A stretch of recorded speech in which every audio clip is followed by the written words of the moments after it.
Hello, in front of me I've got ZTE AXON 20. In this video I will show you how to add passes to Google Wallet.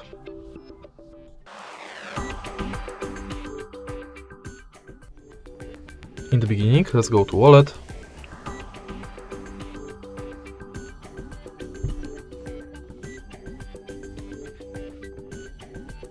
Enter Add to Wallet and focus on Transit Pass, Loyalty and Gift Card.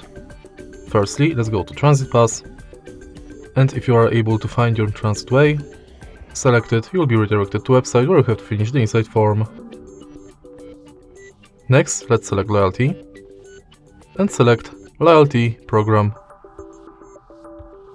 Now you can scan your card or enter member ID manually.